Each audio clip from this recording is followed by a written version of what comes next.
Deep in the darkest heart of the Philippines sits a terrifying creature. As night falls, it begins the hunt for human blood, stalking its prey in the shadows of your town, neighborhood, and even your own home. Its tongue drips in hunger, emitting a tick-tick-ticking noise from the vast darkness. This is the Aswang, the most feared creature in Philippine folklore.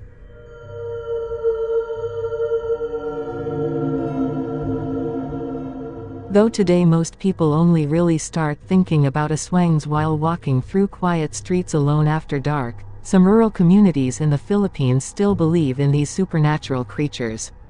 After all, what else could explain those bumps in the night?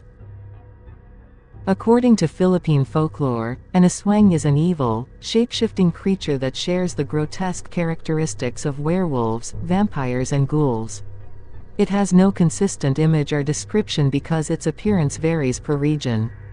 People have often characterized them based on hearsay, which is why the term Aswang has commonly been used as a catch-all description for most evil creatures that lurk in the night.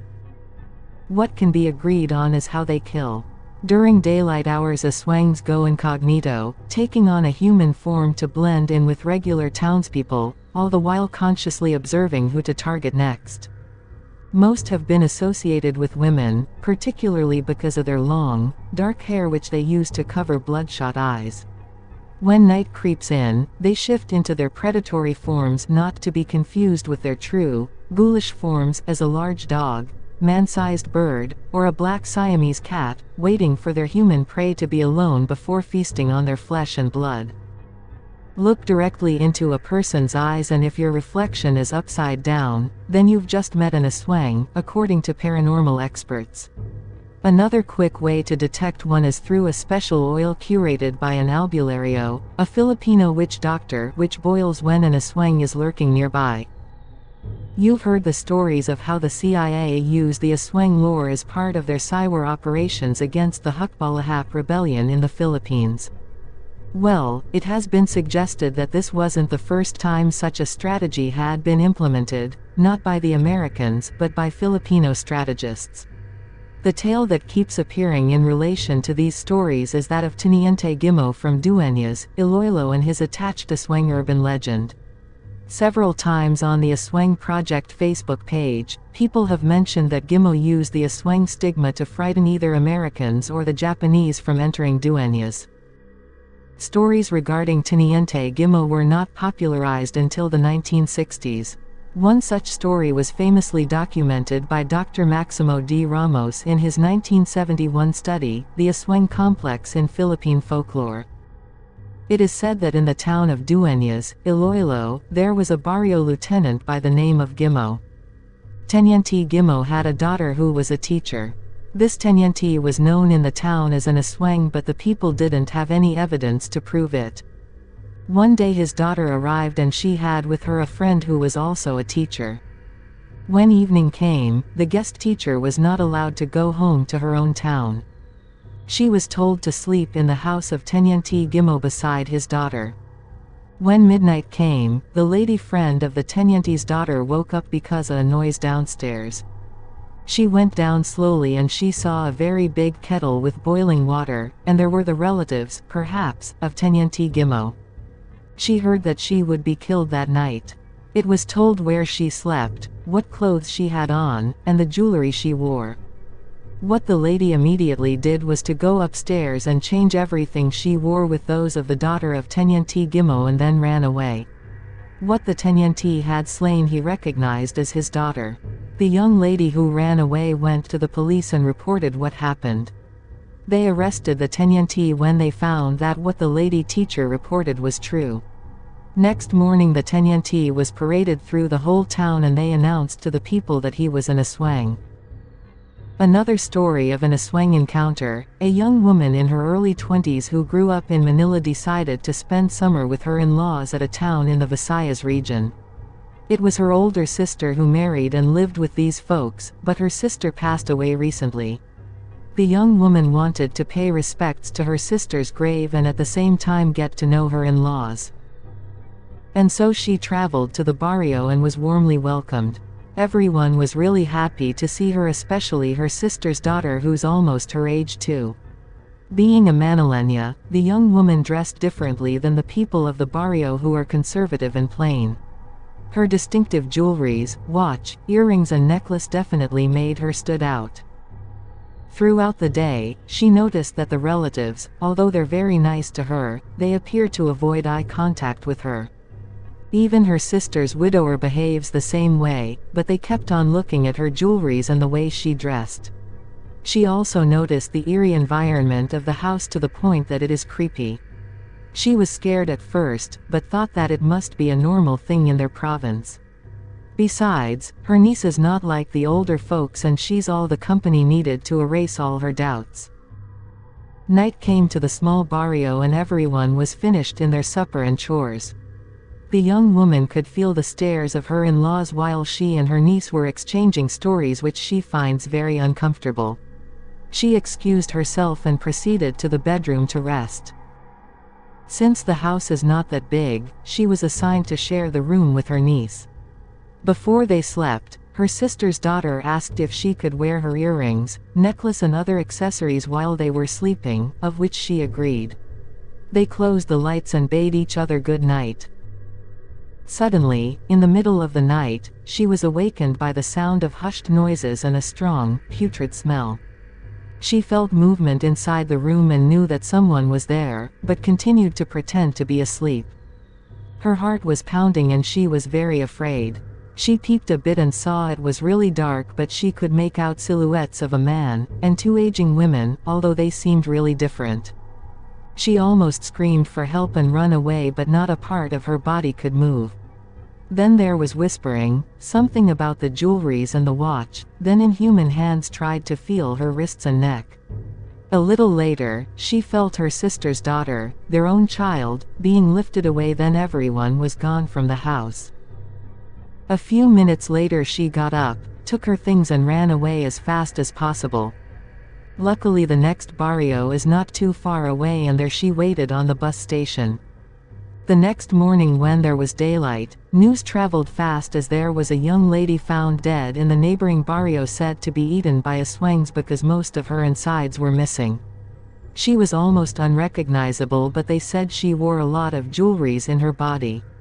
She realized that her niece was eaten by her own family of Aswangs. A breath of relief came out of her when she saw the bus to the provincial capital arriving. Because Aswangs disguise themselves as humans and animals, no one is really prepared for them. But to avoid becoming prey, there are telltale signs that reveal when these beasts are on the hunt.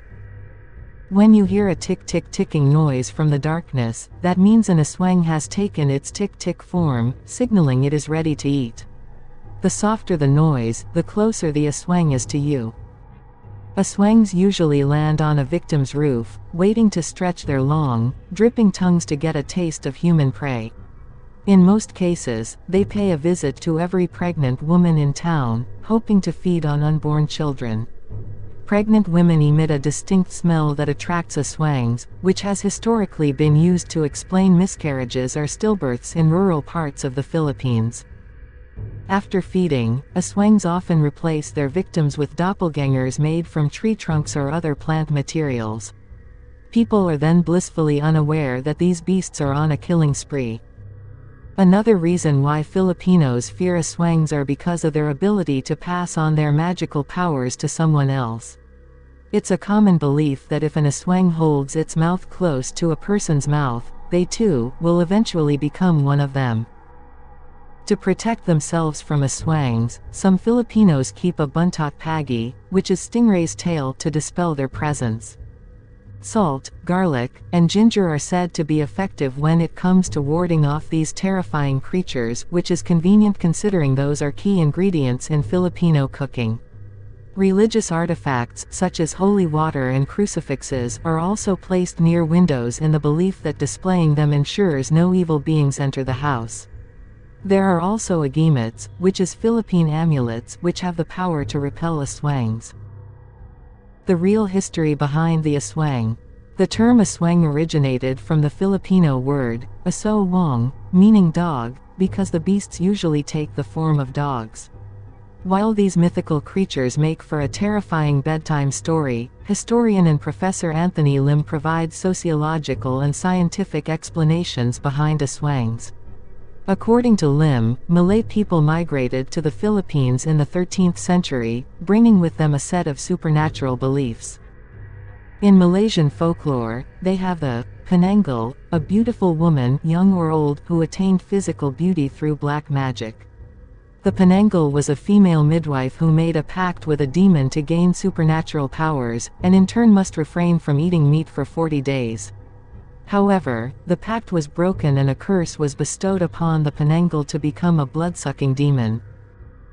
In pre-colonial Philippines, the female leader of a community was called a babaylan.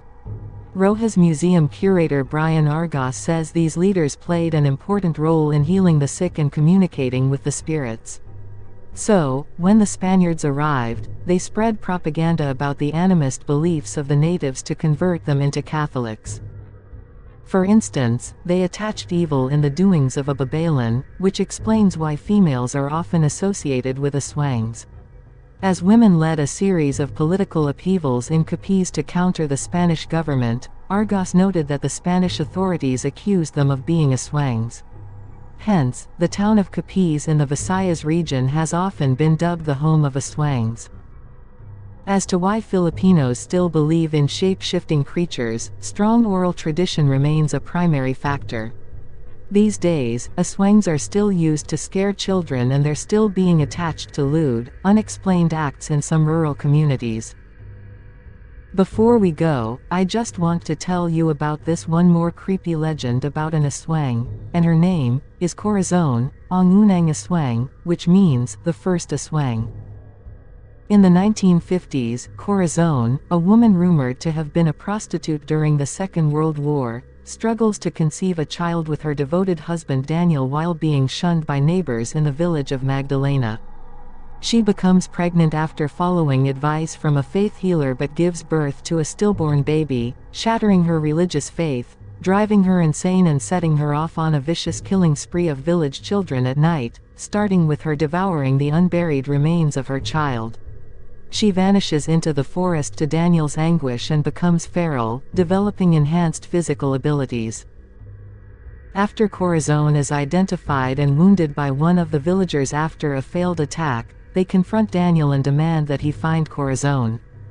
Daniel refuses to believe his wife's involvement, admitting to his friend Naldo that he once saw their abusive landlord Matias and his henchmen on their way to kill a fellow villager in a similar manner. Corazon later attacks Nene, a girl who had befriended her, but lets her go when the latter reminds her of her past. Recovering part of her humanity, she despairs of her state and that of Daniel, whom she discreetly approaches at times. As the villagers prepare to rise against Matias, Corazon, attracted by the crying sounds of Matias' daughter Lisa, breaks into his house and kills her. Distraught, Matias shoots Corazon as she escapes and runs into the village carrying her dead child, convincing everyone of Corazon's culpability. Matias, his men and the villagers accost Daniel and burn down his house. In retaliation, Daniel kills Matias before fleeing his men, while a wounded Corazon is spotted by the villagers and also flees. The couple run into each other in the forest. Corazon tells Daniel to leave, citing her condition, but Daniel professes her continued love, sharing a kiss before she flees. Naldo confronts Daniel for his refusal to capture Corazon, but lets him go to reunite with her as they escape into the woods. Naldo narrates that both Corazon, now referred to as an aswang, and Daniel were never seen again, but are believed to be lurking around, while lamenting how they were forced into their predicament by the inhumanity of the times. That concludes our today's episode in Story Time. Stay tuned for another tale of extraordinary and chilling mystery unfold. Till next time. Thank you for watching. Leave a comment and suggestion below. Please don't forget to subscribe and click the subscribe button.